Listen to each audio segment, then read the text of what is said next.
సేంద్రియ ఎరువులతో పంటలు పండించాలని డోన్ ఎమ్మెల్యే కోట్ల సూర్యప్రకాష్ రెడ్డి రైతులను కోరారు. కర్నూలు జిల్లా కొడుమూరు మండలం లద్దగిరిలోని ఎమ్మెల్యేలకు చెందిన మామిడి తోటలో రైతులకు మామిడి ఉద్యాన పంటల సాగుపై అవగాహన కార్యక్రమం ఏర్పాటు చేశారు. ఈ కార్యక్రమానికి నంద్యాల, కర్నూలు జిల్లాలకు చెందిన వ్యవసాయ, హార్టికల్చర్ అధికారులు, శాస్త్రవేత్తలు పాల్గొని పంటల సాగుపై రైతులకు అవగాహన కల్పించారు. మామిడి సాగులో పూత రాలిపోతుందని, రైతులను కాపాడాలి అనే ఉద్దేశంతో ఈ కార్యక్రమం ఏర్పాటు చేశామని ఎమ్మెల్యే తెలిపారు.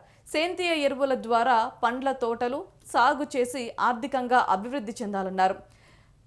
హైంద్రీనివా కాలువ ఉన్నందున రైతులు హార్టికల్చర్ పంటలు సాగు చేయాలని ప్రభుత్వం కూడా సబ్సిడీ ఇచ్చి ప్రోత్సాహం ఇస్తుందన్నారు ఎమ్మెల్యే సూర్యప్రకాష్ రెడ్డి.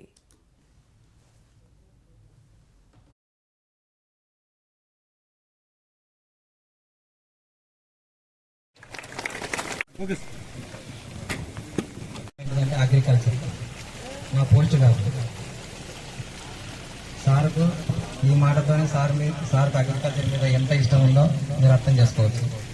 తర్వాత దీంట్లో ఇన్ని రకాలు ఉన్నాయి ఇలా అని చెప్పినప్పుడు సార్ ఇమీడియట్గా ఏం ఆలోచించుకోకుండా నాకు ఇవన్నీ కావాలి, పెట్టాలి, ఇక్కడ నేను రైతులకు ఈ మోటివేషన్ తీసుకురావాలి అనే ఉద్దేశంతో ఇక్కడ ఈ రకాలన్నీ పెట్టించడం జరిగింది.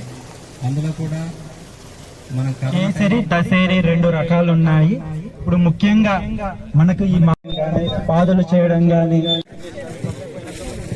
కొత్త తోటలో మనం ముఖ్యంగా 1 సంవత్సరం లోపే ఉన్నాయి కాబట్టి ఈ మొక్కలన్నీ కూడా కింది నుంచి మనకు దాదాపుగా ఒక 3 అడుగులు 2.5 నుంచి 3 అడుగుల వరకు ఎటువంటి మొక్క